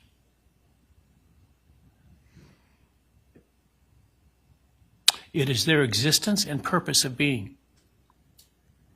And it has been stolen from these parents.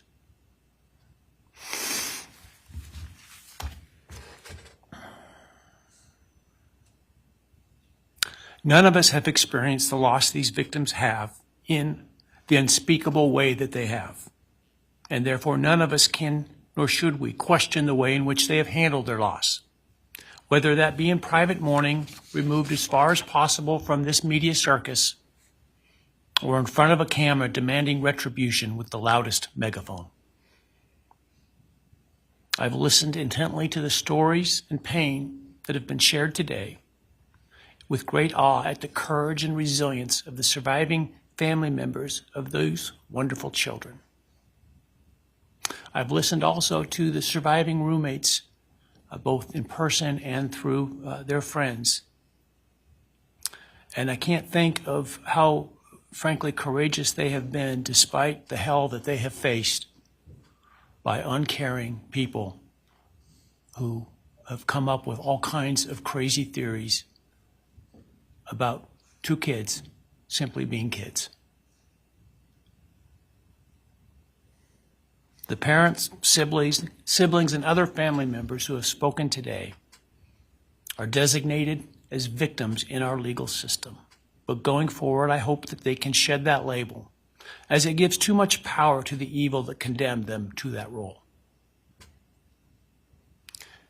They are and should be known as survivors, fighters, and foremost as witnesses to the tremendous lives of value and unbounded promise of these four young people. But those speaking today and those who did not speak, but who carry this same burden, this same loss, now carry forward the memories of these now perpetually young people, these forever children. These survivors carry the responsibility of ensuring that the voices of these children, Maddie, Kaylee, Xana, and Ethan, are never forgotten, and the positive impacts that they have had on so many lives are never minimized, and that the love they shared, the light that they shined onto others, is forever celebrated. As we sit here today, this case is ending, and we are now certain who committed these unspeakable acts of evil, but we don't know, and what we may never know is why. I share the desire expressed by others to understand the why. But upon reflection, it seems to me, and this is just my own opinion, that by continuing to focus on why, we continue to give Mr. Kohberger relevance. We give him agency and we give him power. The need to know what is inherently not understandable makes us dependent upon the defendant to provide us with a reason, and that gives him the spotlight, the attention, and the power he appears to crave. Yet even if I could force him to speak, which legally I cannot, how could anyone ever be assured that what he speaks is the truth? Do we really believe, after all of this, he's capable of speaking the truth or of giving up something of himself to help the very people whose lives he destroyed? Rather, I suspect the so-called reason would be dished out in enticing, self-serving, and aggrandizing untruthful bits, leaving people wanting more information, more insight, and thus enhancing even further the power he seeks to hold. Even if we could get truthful insight into his why, I suspect it would not in any way quench one's thirst for actually understanding why in the first instance. Because there is no reason for these crimes that could approach anything resembling rationality. No conceivable reason could make any sense. And in the end, the more we struggle to seek explanation for the unexplainable, the more we try to extract a reason, the more power and control we give to him. In my view, the time has now come to end Mr. Kohberger's 15 minutes of fame. It's time that he be consigned to the ignominy and isolation of perpetual incarceration. I know there has been concern about him collaborating on books or movies or other media projects, and I truly hope that someone does not stoop to affording him this spotlight that he desires in the name of clicks, royalties, or profits. While criminal behavioralists should study him away from the spotlight in an attempt to prevent other would-be killers from acting on their worst impulses, There should be no need for that to spill over into the public eye. The great Idaho jurist Edward Lodge was known for trying to find something positive about every person he ever sentenced. And with over a half a century as a trial judge, that was a lot of people. This was often challenging, and I recall in one case he said that the best he could come up with was the defendant had good penmanship. Truth be told, I'm unable to come up with anything redeeming about Mr. Kohberger because his grotesque acts of evil have buried and hidden anything that might have been good or intrinsically human about him. His actions have made him the worst of the worst. Even in pleading guilty, he is giving nothing hinting of remorse or redemption, nothing suggesting even a recognition or understanding, let alone regret for the pain that he has caused. And therefore I will not attempt to speak about him further, other than to simply sentence him so that he is forever removed from civilized society. And accordingly, based upon his conduct and based upon the record before this court, recognizing the standards that govern this court's sentencing decisions as set forth in State v. Toohill, I hereby sentence Mr. Kohberger as follows. On count 1, burglary, 10 years fixed, 0 years indeterminate. I also impose a fine of $50,000. Count 2, first-degree murder of Madison Mogen. I sentence the defendant to a fixed term of life imprisonment without the possibility of parole, a fine of $50,000, and a civil penalty of $5,000 payable to the family of the victim. On count 3, for first-degree murder of Kaylee Goncalves, I sentence the defendant to a fixed term of life imprisonment without the possibility of parole, a fine of $50,000, and a civil penalty of $5,000 payable to the victim of the family, or to the family of the victim, pardon me.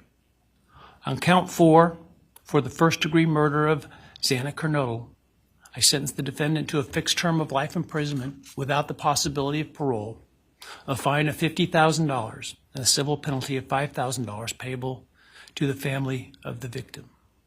On count 5, for the first-degree murder of Ethan Chapin, I sentence the defendant to a fixed term of life imprisonment without the possibility of parole, a fine of $50,000, and a civil penalty of $5,000 payable to the family of the victim. The sentences on counts 1, 2, 3, 4, and 5 shall run consecutively to one another.